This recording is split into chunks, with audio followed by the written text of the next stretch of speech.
वास्ते माशाल्लाह डॉक्टर साहब। ये लें जी माशाल्लाह जी माशाल्लाह, पूरी डॉक्टर्स की टीम खड़ी है माशाल्लाह।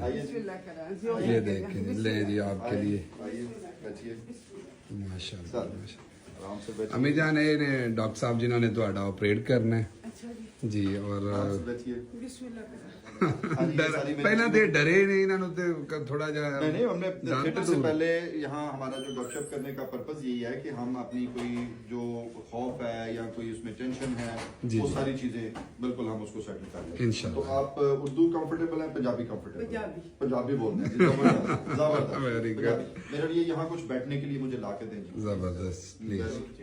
मैं थोड़े कोल बैठांगा, ਅਸੀਂ थोड़ी देर गपशप करांगे, फिर ਤੁਹਾਨੂੰ ਦੱਸਾਂਗੇ ਅਸੀਂ ਕਰਨਾ ਕੀ ਹੈ, ਕਿਸ ਤਰ੍ਹਾਂ ਕਰਨਾ ਹੈ और बिल्कुल परेशानी वाली गल कोई नहीं। ठीक हो गया पुत्र, जिंदा रहो। ਤੁਹਾਡੇ ਵਰਗੇ ਪੁੱਤਰ ਨਾਲ ਹੋਣ ਤੇ ਮਾਵਾਂ ਜਵਾਨ ਹੋ ਜਾਂਦੀਆਂ। Very good.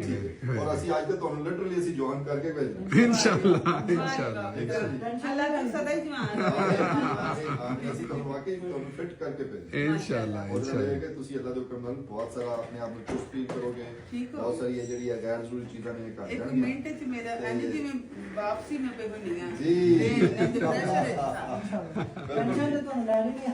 इंशाल्लाह इंशाल्लाह। ਸਦਕੇ ਜਾਵਾਂ ਸ਼ੇਰਾ ਅੱਲਾਹ ਜ਼ਿੰਦਗੀ ਦੇ ਤੰਦਰੁਸਤੀ ਦੇ। ਅੱਛਾ ਮੈਨੂੰ ਇਹ ਦੱਸੋ ਕਿ ਤੁਸੀਂ ਖਾਣਾ ਪੀਣਾ ਕਦੋਂ ਬੰਦ ਕੀਤਾ ਸੀ? ਪੁੱਤਰ ਜੀ ਮੈਂ 9:30 ਵਜੇ ਨਾਲ ਚਪਾਕ ਰੋਟੀ ਖਾਧੀ। ਵੈਰੀ ਗੁੱਡ 9:30 ਵਜੇ। 9:30 ਤੇ ਹੁਣ ਇਸ ਵੇਲੇ 3:15 ਹੋ ਗਏ ਨੇ, ਬਿਲਕੁਲ ਟਾਈਮ ਸਾਡਾ ਕੋਈ ਪੂਰਾ ਹੋ ਚੀਜ਼ ਗਿਆ ਨਹੀਂ ਖਾਣੀ। ਕਿਉਂਕਿ ਘੱਟ ਤੋਂ ਘੱਟ ਜਿਹੜਾ ਸਾਡਾ ਟਾਈਮ ਹੁੰਦਾ ਹੈ ਉਹ 4 ਤੋਂ 5 ਘੰਟੇ ਦਾ ਬੇਹੋਸ਼ੀ ਵਾਸਤੇ ਚਾਹੀਦਾ ਹੁੰਦਾ ਹੈ। ਬਿਲਕੁਲ ਤੇ ਕਿਉਂਕਿ ਅਸੀਂ ਤੁਹਾਡਾ ਆਪਰੇਸ਼ਨ ਬੇਹੋਸ਼ੀ ਚ ਕਰਨਾ ਹੈ ਤੇ ਬਹੁਤ ਅੱਛਾ ਕੀਤਾ ਤੁਸੀਂ। ਉਸ ਤੋਂ ਬਾਅਦ ਪਾਣੀ ਦਾ ਘੁੱਟ ਵੀ ਨਹੀਂ ਨਹੀਂ ਕੀਤਾ, ਬੇਟਾ, ਮੈਂ ਬਿਲਕੁਲ ਰੋਜ਼ੇ ਦੀ ਤਰ੍ਹਾਂ। ਬਿਲਕੁਲ ਰੋਜ਼ੇ। ਜ਼ਬਰਦਸਤ ਹੋਗਾ, ਬਿਲਕੁਲ ਜ਼ਬਰਦਸਤ ਹੋਗਾ।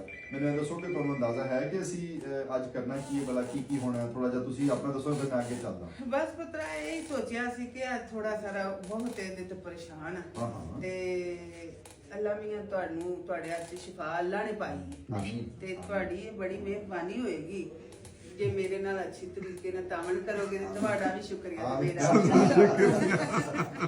ਜ਼ਬਰਦਸਤ। ਆਪਾਂ ਅਸੀਂ ਕਰਨਾ ਹੈ ਕਿ ਇਹ ਜਿਹੜਾ ਤੁਹਾਡਾ ਪੇਟ ਦਾ ਥੱਲੇ ਵਾਲਾ ਹਿੱਸਾ ਬਹੁਤ ਵਧੀ ਹੋਈ ਹੈ, ਦੋ ਪਾਸੇ ਵੀ ਅੱਗੇ ਵੀ ਪੇਟ ਥੋੜਾ ਲਟਕਿਆ ਵੀ ਹੋਇਆ ਹੈ, ਇਹ ਅਸੀਂ ਸਾਰੇ ਦਾ ਸਾਰਾ ਖਤਮ ਕਰਦੇ ਹਾਂ, ਠੀਕ ਹੈ ਨਾ? ਮੈਂ ਨਹੀਂ ਪੁੱਤਰਾ ਇਹ ਕੰਮ ਕਰ ਛੱਡੋ ਤੇ ਮੈਂ ਤੇ ਫਿਰ ਦੁਬਾਰਾ दुनिया पे आ जाए। ਉਹਦੀ ਵਜ੍ਹਾ ਹੁੰਦੀ ਹੈ ਕਿ ਜਿਸ ਤਰ੍ਹਾਂ ਤੁਸੀਂ ਪਹਿਲਾਂ ਦੇਖੋ ਨਾ ਤੇ ਉਹਦੇ ਚਾਰ ਚਫੇਰੇ ਖਿੱਚਾਂ ਲੱਗੀਆਂ ਹੁੰਦੀਆਂ ਨੇ ਉਹਨੂੰ ਸੰਭਾਲਣ ਵਾਸਤੇ, ਤੇ ਜਿਹੜੀ ਸਾਡੀ ਇਹ ਪਿਛਲੇ ਰੀੜ੍ਹ ਦੀ ਹੱਡੀ ਹੈ ਬਿਲਕੁਲ ਉਸ ਤਰ੍ਹਾਂ ਪਿਲਰ ਦੀ ਤਰ੍ਹਾਂ, ਤੇ ਇਹਦੇ ਅਗਲੇ ਪਾਸੇ ਜਦੋਂ ਵਜ਼ਨ ਵੱਧ ਜਾਂਦਾ ਤੇ ਅੱਗੇ ਖਿੱਚ ਪਾਉਂਦਾ ਤੇ ਤੁਹਾਡੀ ਕਮਰ ਦੇ ਵਿੱਚ ਦਰਦ ਹੁੰਦੀ ਹੈ, ਬਾਰ-ਬਾਰ ਥੱਕ ਜਾਂਦੇ ਮੈਂ ਹੋ, ਇੱਕ ਤੁਰਨਾ ਮਿੰਟ ਫਿਰਨਾ ਵੀ ਨਹੀਂ ਮਸਲਾ ਖਲੋ ਹੁੰਦਾ ਹੈ। ਸਕਦੀ ਬੇਟੇ ਦੇ ਨਾਲ ਬੜੀ ਦੂਰ ਜਾਣਾ ਪੈਂਦਾ ਲੇਕਿਨ ਮੈਂ ਇੱਕ ਮਿੰਟ ਖਲੋ ਕੇ ਨਾ ਤੇ ਇੱਕ ਗੱਲ ਵੀ ਨਹੀਂ ਕਰ ਸਕਦੀ। ਉਸ ਵੇਲੇ ਮੈਂ ਬਹਿ ਜਾਨੀ ਆ। ਸਫ਼ਰ ਵੀ 10-10 ਘੰਟੇ ਦਾ ਇਹਨੇ ਕਰਵਾਇਆ ਲੇਕਿਨ ਬੜੀ ਮਜਬੂਰ ਹੋ ਕੇ ਕੀਤਾ ਤੇ ਅੱਲਾਹ ਤੁਹਾਨੂੰ ਜਜ਼ਾ ਦੇਵੇ ਜੇ ਮੈਨੂੰ ਦੁਬਾਰਾ ਰਵਲਸ ਦੂਸਰਾ ਕਰ ਫਿਰ ਦੇ। ਦੇਖੋ ਜਿਹੜਾ ਵਜ਼ਨ ਹੈ ਸਾਰਾ ਸਾਡੇ ਗੋਡਿਆਂ ਤੇ ਵੀ ਪੈਂਦਾ ਪਿਆ। ਹਾਂ ਘੁਟਨਿਆਂ 'ਚ ਵੀ ਤਕਲੀਫ ਫਿਰ ਸ਼ੁਰੂ ਹੋ ਜਾਂਦੀ ਹੈ। ਗੋਡੇ ਤੇ ਨਹੀਂ ਕੋਈ ਮਾਂ ਹੀ ਰਹਿ ਘੁਟਨਿਆਂ ਨੂੰ ਅਸੀਂ ਜੰਗ ਕਰ ਲਵਾਂਗੇ ਤੇ ਅਸੀਂ ਜਦੋਂ ਇਹ ਥੋੜਾ ਵਜ਼ਨ ਕਾਫੀ ਸਾਰਾ ਅਸੀਂ ਘਟਾ ਦੇਣਾ ਹੈ, ਬਾਡੀ ਸ਼ੇਪ ਵਿੱਚ ਆ ਜਾਏਗੀ ਤੇ ਜ਼ਿੰਦਗੀ ਵਾਕਈ ਇੱਕ ਨਵੀਂ ਤਰ੍ਹਾਂ ਹੋਵੇਗੀ इंशाल्लाह इंशाल्लाह। ਔਰ ਮੈਂ ਸਮਝਦਾ ਕਿ ਸਾਡੇ ਜਿਹੜੇ ਦੇਖਣ ਵਾਲੇ ਨੇ ਉਹਨਾਂ ਲੋਕਾਂ ਨੂੰ ਪਤਾ ਹੋਣਾ ਚਾਹੀਦਾ ਹੈ ਕਿ ਇਹ ਇੱਕ ਬੜਾ ਸੇਫ ਆਪਰੇਸ਼ਨ ਹੈ। ਇਹ ਆਪਰੇਸ਼ਨ ਮਤਲਬ ਅਸੀਂ ਕਹੀਏ ਕਿ ਨਹੀਂ ਇਹ ਬਿਲਕੁਲ ਉਸ ਤਰ੍ਹਾਂ ਹੀ ਕੋਈ ਉੱਤੇ ਕਰੀਮ ਲਾਉਣ ਵਾਲੀ ਇਸ ਤਰ੍ਹਾਂ ਨਹੀਂ, ਇਹ ਇੱਕ ਆਪਰੇਸ਼ਨ ਹੈ ਲੇਕਿਨ ਇਹਦੇ ਨਾਲ ਜ਼ਿੰਦਗੀ ਬਹੁਤ ਆਸਾਨ ਹੋ ਜਾਂਦੀ ਹੈ। ਉਹਦੇ ਵਿੱਚ ਜਿਹੜੇ ਸਾਡੇ ਜਿਸਮ ਦੇ ਗੈਰ ਜ਼ਰੂਰੀ ਹਿੱਸੇ ਜਿਹੜੇ ਸਮਝਦੇ ਆ ਕਿ ਅਸੀਂ ਫੈਟ ਜਾਂ ਚਰਬੀ ਜਮਾ ਹੋ ਜਾਂਦੀ ਹੈ, ਲਟਕ ਜਾਂਦੀ ਹੈ, ਉਹ ਫਿਰ ਅਸੀਂ ਇਹਨੂੰ ਇੱਕ ਸਰਜਰੀ ਦੀ ਖਾਸ ਟੈਕਨੀਕ ਹੈ ਪਲਾਸਟਿਕ ਸਰਜਰੀ, ਮੈਂ ਇਹਦੇ ਨਾਲ ਇਹਨੂੰ ਘਟਾਉਂਦਾ। ਉਹਦੇ ਨਾਲ ਨਾ ਸਿਰਫ ਚਰਬੀ ਕੱਢਦਾ ਬਲਕਿ ਜਿਹੜੀ ਐਕਸਟਰਾ ਸਕਿਨ ਲੰਕੀ ਹੁੰਦੀ ਹੈ ਉਹ ਵੀ ਨਾਲ ਕਰਕੇ ਤੇ ਫਿਰ ਇੱਕ ਪਤਲੀ ਜੀ ਲਾਈਨ ਬਣ ਜਾਂਦੀ ਹੈ ਤੇ ਪੇਟ ਸਾਰਾ ਨਾਲ ਲੱਗ ਜਾਂਦਾ। Very good. ਤੇ ਇਹ ਅਸੀਂ ਚੁੱਕੇ ਕਈ ਸਾਲਾਂ ਤੋਂ ਇਹ ਸਾਰਾ ਸਿਲਸਿਲਾ ਚੱਲ ਰਿਹਾ। ਮੈਂ PhD ਹਾਂ ਇਸ ਕੰਮ ਵਿੱਚ ਅਲਹਮਦੁਲਿਲਾ, ਪਾਕਿਸਤਾਨ ਤੋਂ ਵੀ ਸਪੈਸ਼ਲਾਈਜ਼ ਕੀਤਾ, ਬਾਹਰ ਵੀ ਕੀਤਾ ਤੇ ਇਹ ਚੀਜ਼ਾਂ ਹੁਣ ਪੜਾਉਂਦੇ ਆ। ਅਲਹਮਦੁਲਿਲਾ ਬਹੁਤ ਤੁਹਾਡੇ ਤੇ ਨਾ ਅੱਲਾ ਦੇ ਯਕੀਨ ਹੁੰਦਾ ਲੇਕਿਨ ਤੁਹਾਡੇ ਤੇ ਉਹ ਏਡੇ ਫਖਰ ਨਾਲ ਆਇਆ ਨਾ ਤੇ ਏਡੀ ਉਮੀਦ ਨਾਲ ਆਇਆ ਕਿ ਮੇਰੀ ਮਾਂ ਵੱਲ ਹੋ ਜਾਏਗੀ। ਯਕੀਨ ਕਰੋ ਬੜਿਆਂ ਨੇ ਇਹਨੂੰ ਨਾ ਠਕਰਾਇਆ ਕਿ ਛੱਡ ਪਰਾ ਕਿੱਥੇ ਚਲਾ, ਤੂੰ ਸਸਤੇ ਥਾਂ ਜਾਏ, ਕੋਈ ਫਲਾਣੇ ਥਾਂ ਜਾ ਵੇਖੋ ਜੀ ਇੰਜੀ ਨਾ ਲੋਕਾਂ ਦੇ। ਲੇਕਿਨ ਮੇਰੇ ਪੁੱਤਰ ਨੇ ਇੱਕੋ ਹੀ ਗੱਲ ਆਖੀ ਸੀ ਕਿ ਜਿੱਥੋਂ ਮੈਂ ਹੋ ਆਇਆ ਮੈਂ ਉੱਥੇ ਹੀ ਜਾਣਾ। ਮੈਂ ਕਹਾਂ ਤੈਨੂੰ ਡਾਕਟਰ ਨੇ ਕਿਹੜੀ ਫੂਕ ਮਾਰਦੀ ਆ ਜਿਹੜੇ ਲੱਭ ਪੁੱਤਰ ਇੱਥੇ ਵੀ ਆਇਆ ਵੇ ਉੱਥੇ ਵੀ ਆਇਆ ਵੇ ਛੋੜੇ ਨਾ ਕੁੱਟ ਕੱਟ ਕੇ ਕੱਢ ਸਕਦੇ